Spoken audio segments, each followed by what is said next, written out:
Welcome back, folks, to the WP Tonic. This week in WordPress and SaaS. It's episode 714. We've got a great guest. We've got Laurent Millard, and he is the founder and CEO of Adora Web. I'm sure I butchered his name, but as you are regular listeners, tribe, you are used to that. My inability to pronounce literally any of our guest names, a slight impediment, but charming in its own way. I'm going to let Laurent introduce himself to you, the tribe. Okay. So can you give us a quick 10:26 intro, please? Yeah, lovely. So, as you perfectly stated, Jonathan, I'm called Laurent. Okay, I'm originally from Belgium, but I've been living in Luxembourg for about 12 years now, and since 9 years, I've been spending my times in trying to create the best marketing or digital marketing agency here in Luxembourg. Apart from that, I have a lovely dog, a lovely wife that's pregnant. Yeah. Hey. And so I'm just kind of your happy type. All right. I work a lot, but the life is getting back to me in a very nice way. So yes. Even though you know my name, we'll still be friends. And I met you at the WordCamp Europe. You did a great presentation about how you reorganized your own agency and how it's really transformed the profitability and the freedom that you feel. So I thought that was going to be a really interesting topic for our audience. I've got my co-host, Andrew Palmer. Andrew, would you like to introduce yourself to the tribe?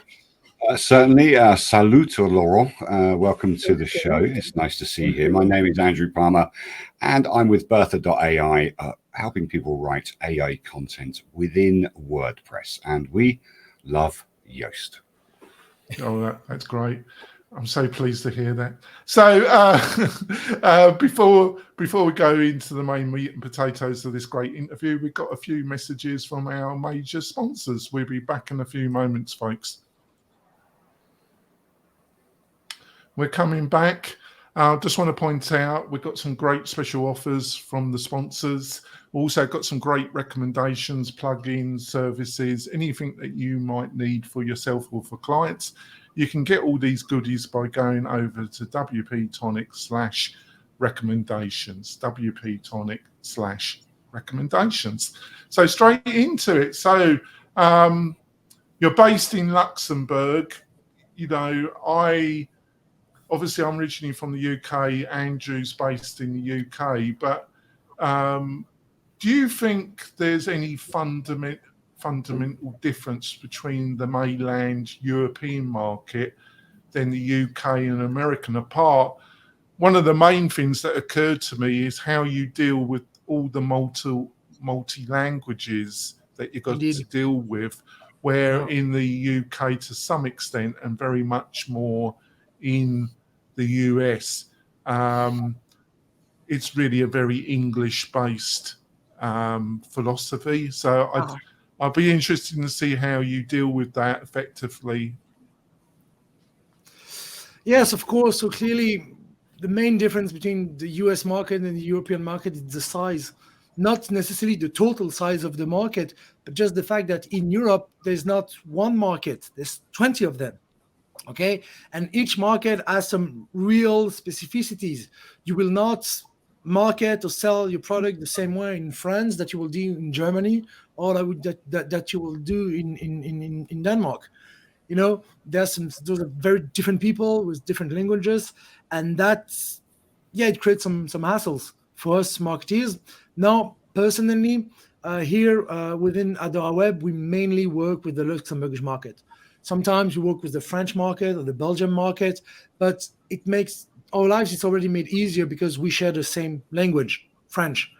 Sure. Depends. The northern part of Belgium does not speak French, but as I'm originally from there, that has never been a problem to adapt the campaigns we've been running for the entire Belgium.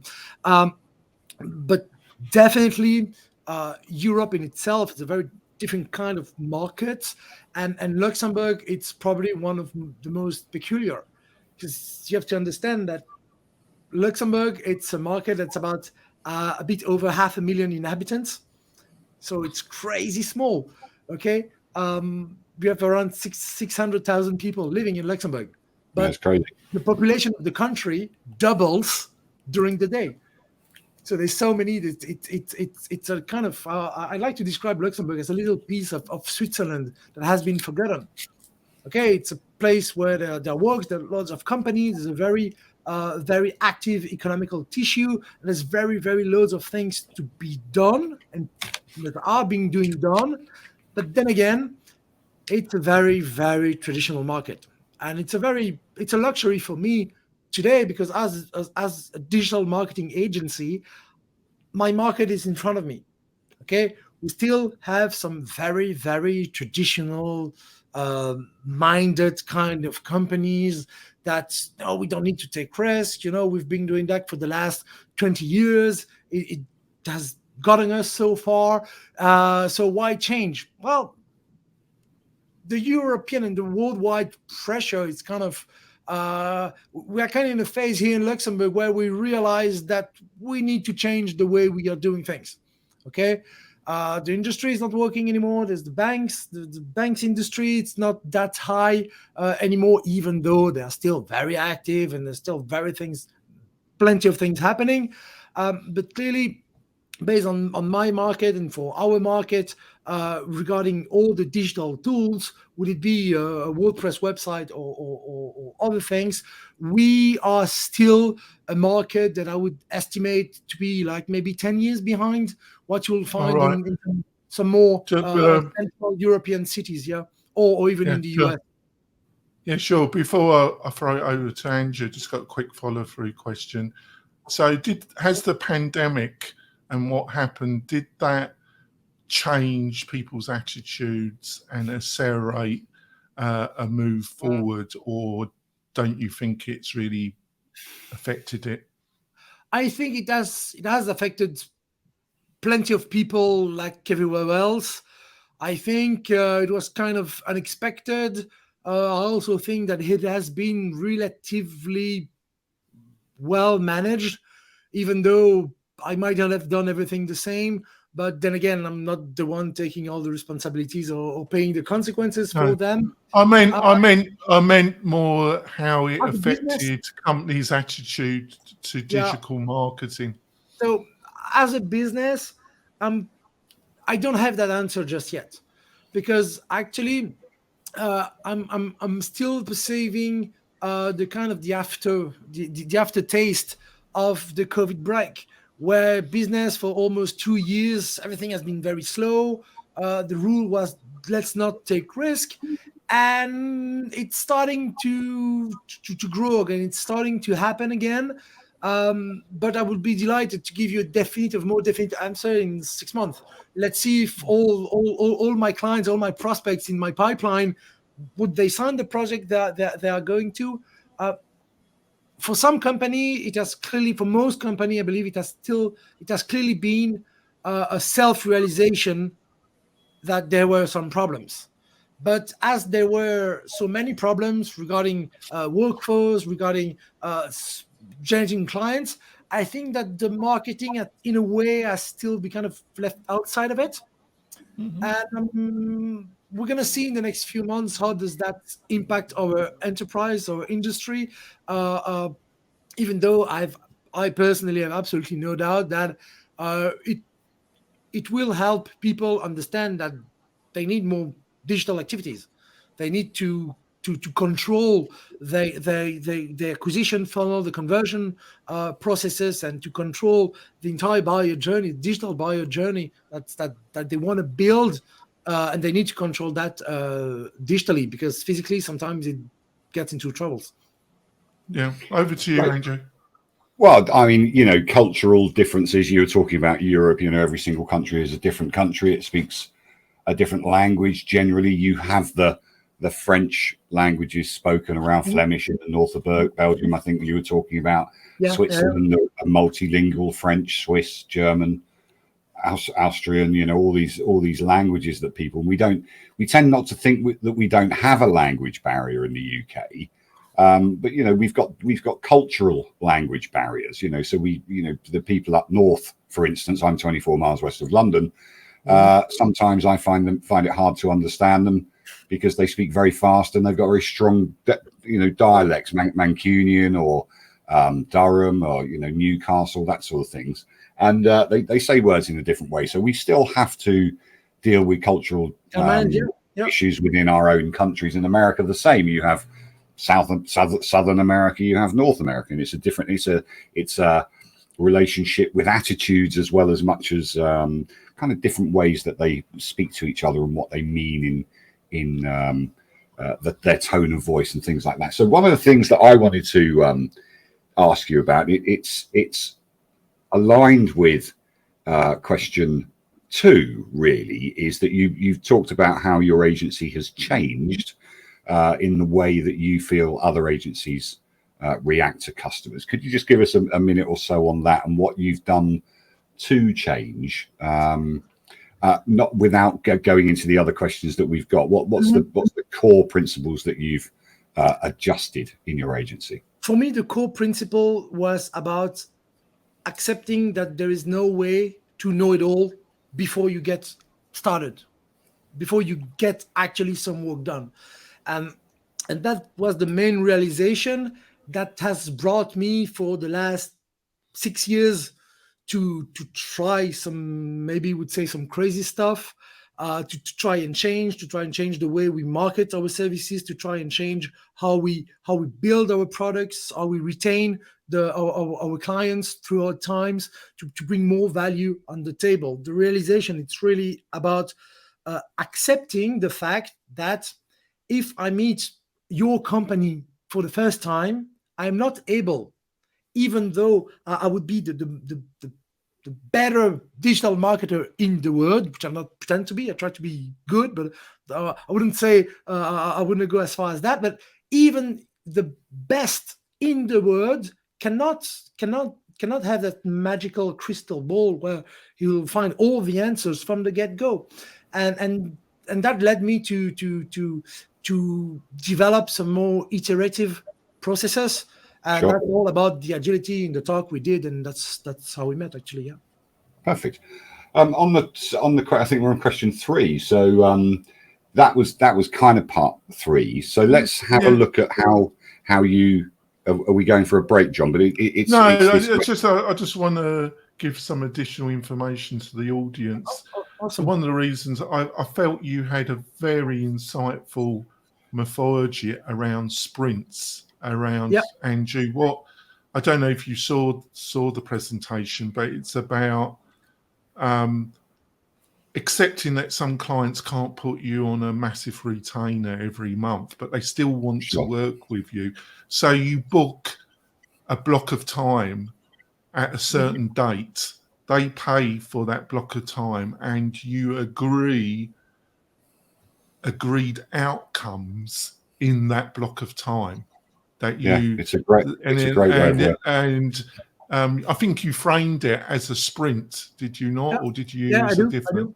I'm sorry about it, Andrew. I just thought that would be. It's all right. That's what the question is. So it's basically, can you give an extensive picture outline of the main elements of this change? So you've got sprints going on, you've got booking of time in advance, and you've got goals and targets to reach. And what happens when you don't reach the target and it isn't your fault? It's due to client hold up. So that's I'll get back to that. The first thing I want to say is, as I told you, as kind of a little introduction, it's about how I realized that I needed to find a way to get out of the actual situation, the current situation of many marketees. That situation is plain and simple. It's now we're going to go to summer holidays. That's going to be September. Okay.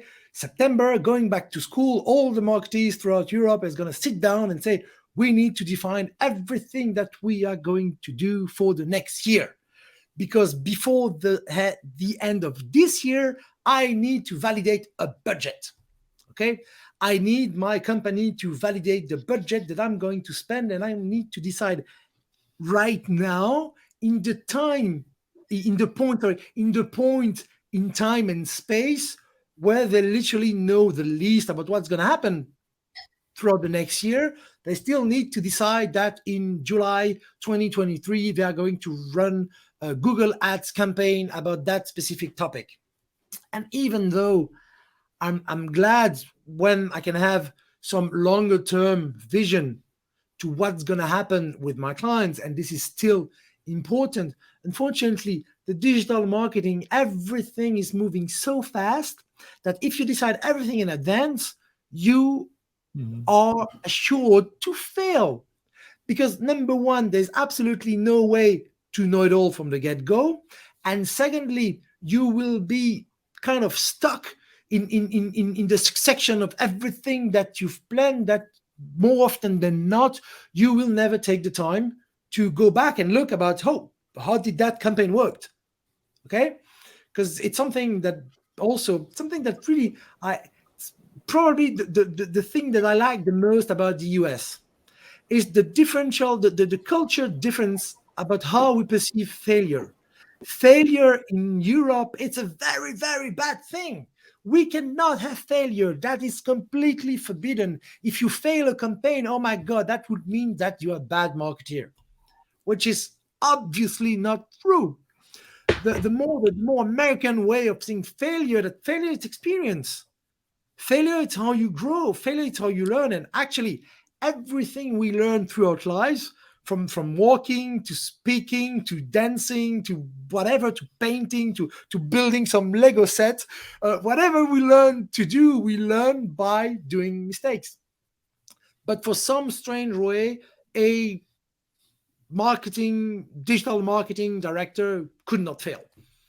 And I believe the opposite. I believe that our goal as digital marketer is to fail as early and as fast as possible. Let's fail, okay? Let's accept that we can fail, and that's okay, because we are going to set up processes and mindset that will first enable to fail as fast as possible, so that we consume the less resources as needed. We're not going to realize 2 years from now that we've been spending $5,000 a month on Google Ads in a campaign that does not convert.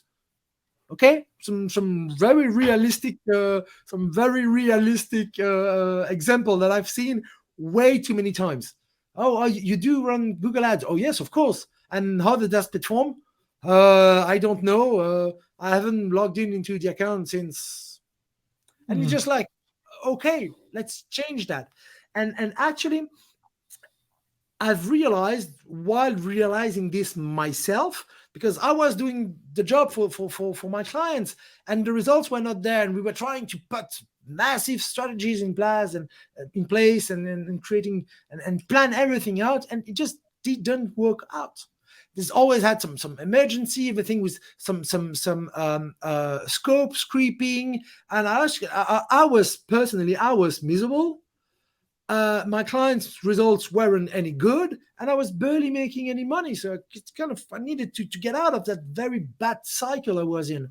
And that's when I discovered that the software industry was in what I believe is the exact same situation that the marketing is kind of today. And that is through the development of all the creation of all the agile methodologies, the agile mindsets, where the developers at the time were doing the exact same thing. Let's plan how we're gonna what we are going to develop from 3 years from now. Okay, we're gonna plan everything. We're gonna do those massive Gantt charts when we have everything planned out. And I've never met a developer that told me that those Gantt charts turn to be realistic or turn to be true, because of course something broke. Of course, something unexpected happened. Of course, the client simply changed his mind, and that's okay, as long as you do not put yourself in such rigid format where the minute where you get out of the line, well, everything goes to pieces. I think that's key.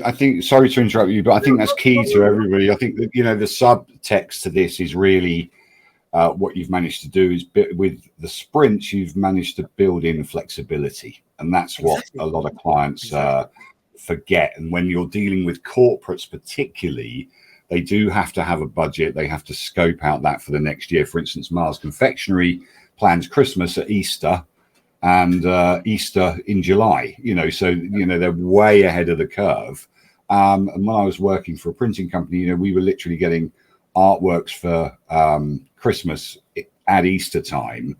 But that didn't allow them any flexibility. If their competitors were a little bit more agile or a little bit more flexible, or their agencies were flexible and built in that flexibility, people would steal a march on them. So I think that's the underscoring of what your talk is about and what your philosophy is. And if you allow me to go let's go. No, we need to go for our break actually, and then we'll continue when we go for our break. So, folks, it's been a fascinating discussion. I've been really interested in it. Hopefully, you are. We're going to go for our break. We've got some other sponsors' messages. We'll be back in a few moments, folks. We're coming back. I just want to point out I do a great newsletter. It's all about the stories that we discuss on the Friday Roundtable show. I write a scurrilous editorial which I send out. That's made me notorious in the WordPress community, but there we go. You got to take it on your back, haven't you? If you want this, just go over to WP Tonic. And just give me a look. WP Tonic /newsletter, and you can sign up for this newsletter, and it'll be in your inbox around every Monday morning. What more could you ask for? What a great way to wake up on a Monday morning to your scurrilous texts in your newsletter. My God. It's made me so popular, but there we go. So you were at WordCamp Europe. That's where we met. You did a fabulous job, but you're a digital marketer at a very focused, developer-centric event. You're joining the Kulag. You're the member of the WordPress tribe. So how important is WordPress to you and your clients? And obviously, because of Gutenberg, the situation with WordPress has been in flux. Let's just put it that way for the past couple of years. So is your commitment to WordPress still as strong, or because of this flux, have you been looking at other alternatives? Okay. The answer to the second part of the question, it's plain and simple. Not so far. So far, I'm not looking for any alternatives. Myself and my clients are really, really happy with what we are able to build within the WordPress ecosystem, and with the facility and all the helps, all the tools it gets on the table to help us manage our campaigns. Now, if I go back some 9 years back in time, actually, this entire company started with WordPress. I was going to say thanks to WordPress, but I was actually employed in a marketing agency, really traditional marketing agency, and they were outsourcing the creation of the website. They were using a French, nothing against the French, but it was a French CRM system, very small, very crappy. It was terrible. Like having two columns was an absolute nightmare, and it was terrible for the clients. And that's when I, as an account manager into that company, I started digging in and started, couldn't we use some better software? And that's how I started playing with WordPress. And when I started my company, building WordPress website for relatively small businesses was what I was doing all day. And that's also how I realized that, we were building website on a one-time kind of mission, and then we were disappearing, and my clients would not get the results that they could expect from their website, because they would pay very small company at the time, a one-man show company at the time, to build a website. And I've always tried to do it the best way I could, but there was no follow-up. Now, regarding Gutenberg and everything, Personally, in our company, we do not do some heavy custom developments because that's not our work. That's not our expertise. Our job is to think about and implement strategies and tactics to acquire traffic, to convert it, and to retain it. Okay, that's the simplest way I can define everything we do.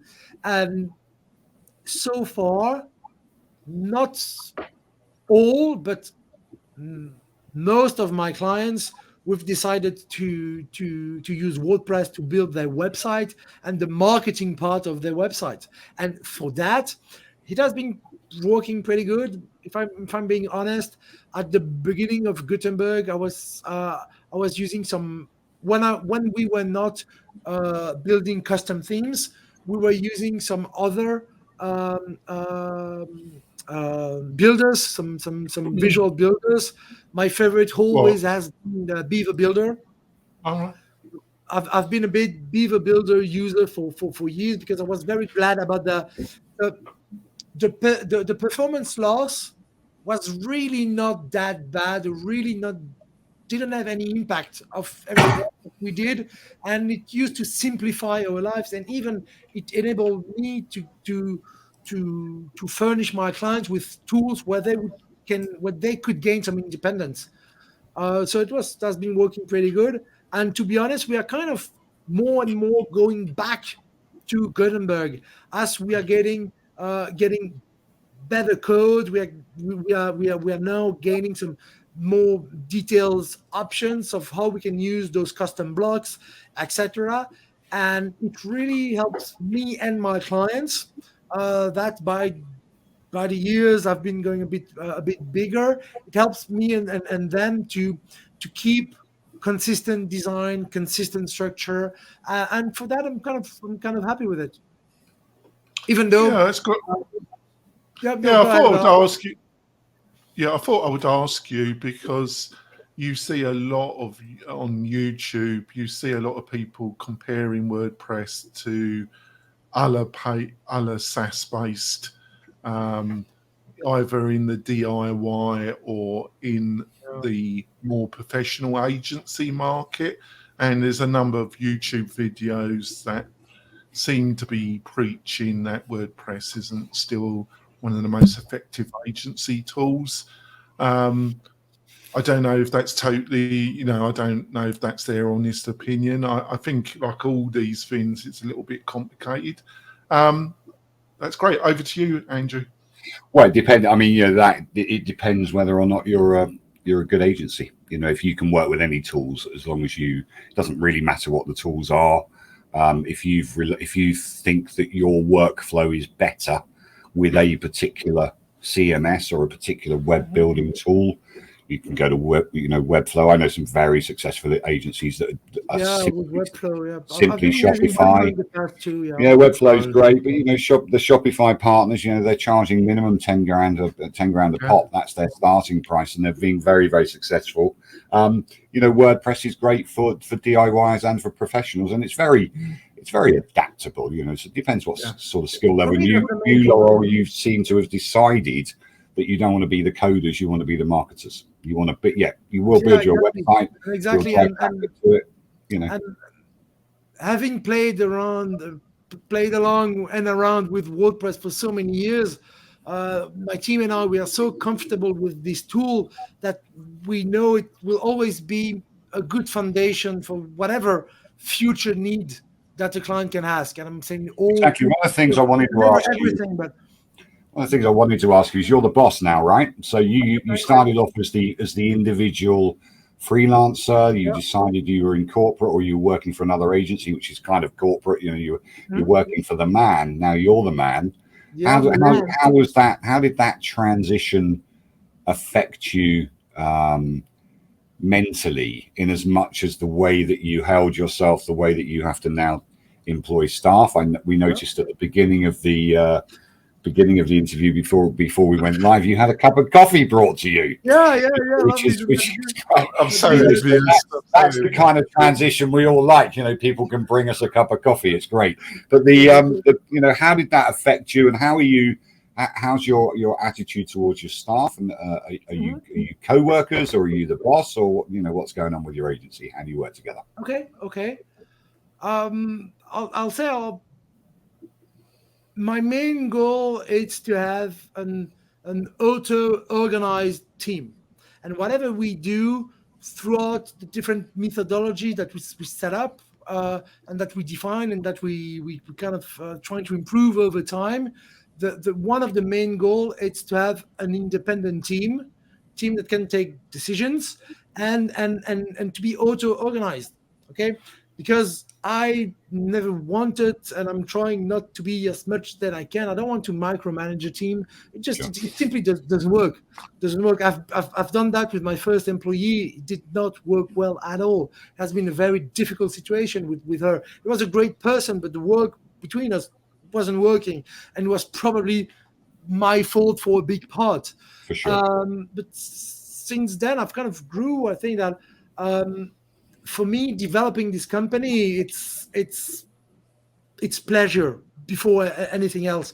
And I honestly believe, I don't want to be too philosophical about it, but I think that you cannot develop a company if you do not get pleasure out of it. If this is not something that gives you the greatest motivation to get out of bed in the morning and to get inside of the office with a big smile every single day, then you need to change some stuff.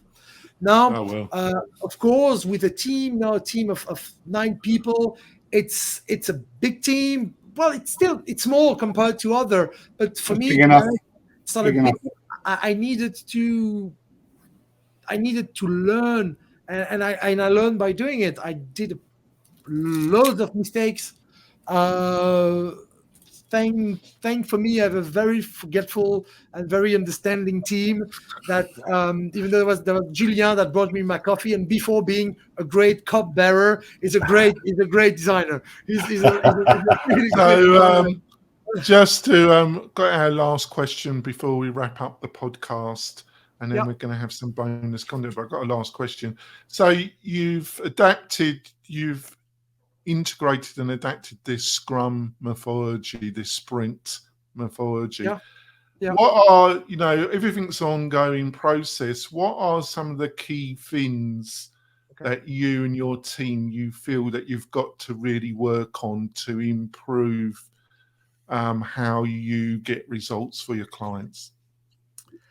I'd say as of today, we are working internally on kind of improvements are twofold. The first one is about maintaining long-term vision. All right. When you're working sprint over sprint, you are always planning for the next 2 weeks of work. And sometimes you tend to forget about some major milestones or minor milestones that's going to happen in the future, but that you still need to prepare and you still need to fix and to plan. So for that, we've been now implementing some quarterly half-a-day workshop with all our clients, where we go on site and we have some more in the workshop, some exercise, some brainstorming exercise with the clients to figure everything out. And we also implemented, depending on the client, a 1 or 2 day on-site workshop per year, where we will define the strategies. And to do that, we since beginning of the year, it has been a long-lasting process, but we are integrating OKRs, the OKRs methodology, objectives and key results methodology, to help our clients set up better goals and define how we're going to measure them. Okay, because that has been something that has been kind of difficult. And the second fold has been more of a kind of a technical tool problem, where we wanted to the project management tool that we were using, Asana, it's a great tool, but it wasn't fitting our need anymore as the client base grew. And for that, we switched to Notion. And this has been also a few months process to switch everything out to Notion. And we are really happy with the results. And I actually had done I did as a follow-up of the WordCamp Europe keynote I gave. I'd done a follow-up to show people how we set up everything into Notion. And when my video guy is going to get some time to polish that up, we're gonna get it live for everyone. Awesome. Oh, that's great. Awesome. That's great. That's great. I think we're going to wrap up the podcast part of the show Lovely. now, and we're going to go into bonus content, which you'll be able to watch the whole interview on the WP Tonic YouTube channel. Please subscribe to it. It does really encourage both me and Andrew in getting these fantastic guests. So, Laurent, what's the best way for people to find out more about you and your agency and your thoughts on what you're up to? Okay, so I'll say that, to be completely honest, I don't have anything to sell yet about everything we've been talking about. So the best way to follow up is simply to say hi on my LinkedIn account. That's where I'm the most active. And if you have any questions, don't hesitate. Hit me up. I'll be delighted to offer you a few minutes of my time, and I will personally answer all of your questions. Yeah, I think it's really fantastic you made that offer, because I do feel that the more traditional agency models is really broken. And I was really impressed with your presentation and your, Thank you again. Looking at it in a different way. So, Andrew, what's the best way for people to find out more about you and your thoughts and what you're up to? Andy, Andrew, this is andrewpalmer.com, bertha.ai, and of course at Arnie Palmer on Twitter. And I tend to rabbit on about WordPress and maybe a few other posts, but they're all mine. Never. I'm responsible for them. You never rabbit. I'll never say that. It's been a great interview. Like I say, please go to the YouTube channel, sign up there. We'll be back next week with another fantastic guest. We'll see you soon, folks. Bye. See ya. Cheers. So, bonus content. So, if you had a time machine and you could go back to the beginning of your agency and you could advise yourself, you could have a Jesus meeting with yourself. Yeah. What would be one or two key things you would like to be able to go back in time and be able to say to yourself 9 years ago? Yeah. Actually, I would have loved to be able to do that. Okay, that would We all.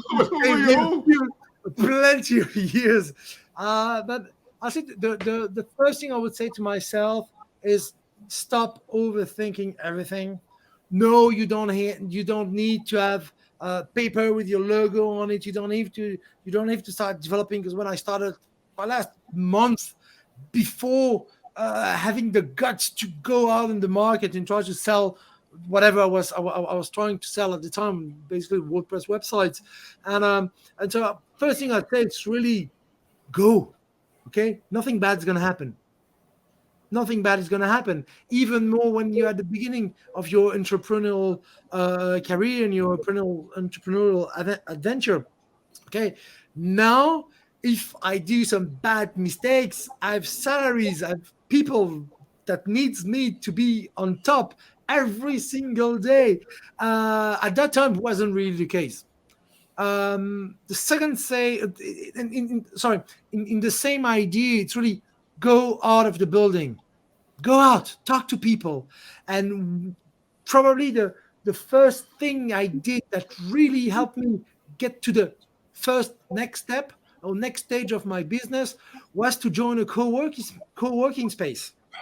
Okay, to be able to talk to other professionals, and it got me some clients, and it got the ball rolling, and it got the notoriety going, and I had the chance to meet people, and that really helped at the beginning.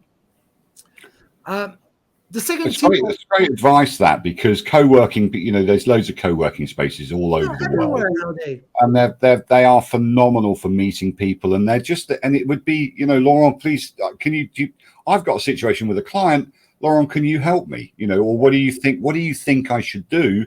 And then, I can't really do that, but you guys do that stuff, right? You can do that. So why don't we work together on this client? And then all of a sudden that ball starts rolling. So it is in this, exactly. nomad area that we work in, I work from home. I've worked from home for 20 plus years. I've gone off and worked for other companies as a consultant, managing director, or whatever. But the actual networking side of our business is very physical, and that's why you're actually on here through a physical event. You went to WordCamp, you did some speaking. Jonathan went to see you. Without that, hopefully, our one or two listeners will be intrigued on what you're saying, and you'll get a couple of things. But it's about networking, it's about seeing people, and it's about grabbing hold of that nettle and not being afraid to be stung. That's the case, isn't it, really? I think that's where you're going with that one. Yeah, totally. A local agency, a little custom shops as we have here, you cannot build that only throughout the internet. No. Definitely, there's loads of business models that you could grow from your bedroom. Okay, plenty of people have done it, but for me, I know that I lasted too long before, putting a nice shirt, a nice T-shirt on, and say, okay, let's go meet people. What's going to happen? Sure. And that would be kind of a nice transition. And what was the second thing that you wanted? It would be a nice transition to the second tip I would give to myself. Get rid of your imposter syndrome. Get rid of your imposter syndrome as soon as possible. When you start out, you kind of you make yourself believe that you don't know enough. But actually, you already know way more than the people you're going to address. Now, make sure that you address people that can use your help. Okay? I wouldn't have been able to help the kind of project or the kind of client I'm helping right now, because it took me, 12 years of professional experience to get to that stage. And nothing beats experience. There's no shortcut to it. But clearly, fighting the imposter syndrome will also be the key to stop diminishing your prices and to stop diminishing the added value of your work. That's kind of that's the inspiration I would try to give myself into. No, you don't need to accept that contract and that people that they want a 10K website, but they want to pay one. Okay. It doesn't work that way. Okay, you cannot go inside of a car dealership and say, oh, that nice Pontiac 44, that really nice Chevrolet, Peugeot, Mercedes Benz. Oh, okay. Oh, how much is it? Oh, here you go in Luxembourg for a nice Mercedes Benz. It's going to cost you around 50,000 euros. And say, okay, I'll take it for 12. Exactly. You can't do that. Well, one of the interesting things about imposter syndrome is, I had a very big client who worked for a cable company that was turning over something like $7 billion a year. Yes. And he got the job of marketing director. Okay. Right. So that's a big job, shares, the whole lot, lots of money, 6 figures, blah, blah, blah. Everything. Yeah. He rang me one day about 3 weeks after he got the job, and he went, they're gonna discover me. They're gonna find out that I actually, I'm an imposter. But he'd actually got the job and ended up staying there for 4 years until they were acquired, and retiring to a beautiful place in Spain. So it's imposter syndrome can hit you whatever level you are, whether you're working for a big corporation or whether you're just a freelancer working out of your bedroom, like you say. So just fight that imposter syndrome. We all get it. And the first step is just to spend 10 minutes right after this call to have go on Google, search imposter syndrome, have just because the first step to fighting it is to know what it is and to identify the signs when they appear. Because sometimes kind of you're your own victim on that, and you are diminishing yourself more often than not without being conscious about it. And so clearly just knowing what it is, knowing what's kind of what's triggering that, it's going to help you fight it. Just to take a deep breath and say, no, I'm a professional. Okay, I'm going to make a mistake, but that's all right. Okay, we're going to follow my process. We're going to follow my workflow, and we're going to put the work on the table. and hopefully everything will go right. Because that's Yeah, I've just got one final question because I know you're busy. How do you got any insight about how you deal with this scenario? You have a potential new large client. yeah. They approach you, they say either they come through your website or they've been recommended to you, and they're from a quasi-government medium to large size company, and they've got a very detailed proposal, very detailed specification document, which you suspect has been developed by another competitor, and they want a quote from you. And how do you deal with that? Because you're going to have to spend a fair bit, if it's a detailed proposed, you're going to have to spend a fair bit of time, or you just give them a ball figure that's just out there, just to cover yourself. How do you deal with that conversation with that potential client? More often than not, when this happens, I simply say no thanks. If you want us to speak, if you want us to work together, this is my process. Okay, I'm in charge of my sales process, and that process starts with the call. Okay, let's discover ourselves, let's state the goals of a partnership, and let's identify as quickly as possible if and how we could work together. Okay, I had this example not so long ago. Big company, they send a very crappy request for proposal to 25 agencies. 25 agencies. I kind of I did a rant on LinkedIn on that, and I had some complaints from that company. So it's not really cool to say to say that upfront in the public and say, yeah, but come on, but it's not cool to expect 25 professional companies to work for free. Okay, it's one of the rule. I don't work for free. Okay, I do some free. I participate to some free events. I offer my time and I help some people when I can, but I don't work for free. And so that's the one thing I'll say. Now, if I can sense that this is a serious ask and they are willing to discuss with 2 or 3 companies before making their choice, and that they thought or they think or they want me to be one of those 2 or 3, I'm going to say, okay, all right, you're going to pay myself to do it. What you want, and I simply state that. What do you expect from that? Because there's 2 ways about the current situation. Number one, traditional way, you and internally, or maybe you hired someone to build that request for proposal, and more often than not, you've asked a non-professional to do it. So it's wrong. There's pieces missing. There's things that you don't understand clearly. That there are pieces that's going to appear throughout the process. Okay.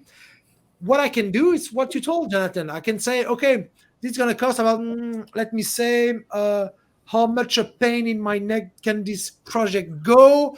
And I'm going to say that 76K. I'm going to cut off myself because I know from what I've seen that they are not going to cost me more than that. So I'm going to be all right. But it's going to be a nightmare of a project. And even more important than that, I can tell them that what you want me to kind of tell you enough to get you interested, but not to tell you everything. So you're not able, because I'm not going to tell you how to do it yourself. And I'm going to kind of not lie, but kind of make the corner a bit rounder and try to seduce you. Or you find us because we are a professional company, because you got recommended, because you saw other works we did, and you want us, some members of my teams, myself sometimes not, but you want us to put our brains, expertise, and experience on the table for just a few days, okay? And I'm going to tell them, okay, we're going to do a small kind of first step version, okay? And for those missions, I don't even care about earning a lot of money, okay? But if the clients, the prospect agrees to pay 2, 3, 4, 5Ks to get the ball rolling and to really get inside the specifics of his proposal, and not simply say, really on a bullet list, features we want included in our WordPress website. Bullet number 7 was something like live chat. No explanation, no nothing. What? You want a live chat? So you have a live. I think you're making some great points. We got a friend of the show, Vito, and he made a very, I think, really potent observation that stuck in my mind. Yeah. He said it's better to split up a large project into smaller chunks, and don't get that big figure. Don't get that 75,000 in your head, and you bought your new Porsche. It's better to split it into stages. I totally agree with that, and get a quick victory for the client, and then work with them on stage 2, because these big projects, if there's too much going on, they tend to spiral out of control rapidly, and there's delays, and clients start losing interest, and they start complaining, and you gradually lose control. So I thought that was very observant. It's a tricky subject, but the way I deal with it is I say to them, thank you for the document. We have an internal process. I can give you a very rough verbal estimate, or we can work with you and give you a very precise. And they normally say, I want that verbal one initially. I say, well, it's between 5,000 and 50,000. Yeah. And so it's meaningless. It's meaningless because how can I give them, on a reasonably complicated project, how can I give them any kind of initial verbal? They are asking, what they are really asking is for me to make a mistake and for them to gain on me underquoting. But what they don't understand is that there are consequences that will affect them. It won't be such a good deal, because if I'm not making any money, I probably will start cutting back on the quality and other elements. Of course. It's just like you going for a car dealership, to get back to that car dealership analogy, and say, hello, I want a car. How much is it? Well, it depends. It depends. And clearly it's a very nice point. It's about helping and try to, I always ask my clients how they consider their own clients. And I say, okay, do you want me to be a provider? To simply say, yes, sir, no, sir, yes, sir, okay, I'm going to do that. Or do you want me to be a partner? If you want to be a provider, I'm just going to say, okay, you know what? There's other agencies that you're going to do that. Go hire someone in Luxembourg outside, okay? And I wish you good luck. But if you want a partner that's going to put the skin in the game and try to really help your business grow, they all want that. And now they can more easily understand, okay, that's going to come at a price, because if I'm not making any money, I cannot pay my team. I cannot, and I also like to go on holidays sometime. Not going this year, but I would really love to. All right, I think it's been a great discussion. Hopefully you agree to come back later on in the year, and we can have another chat. We'll be back next week with another fabulous guest. We'll see you soon, Tribe. Bye. Thank you. A bientôt.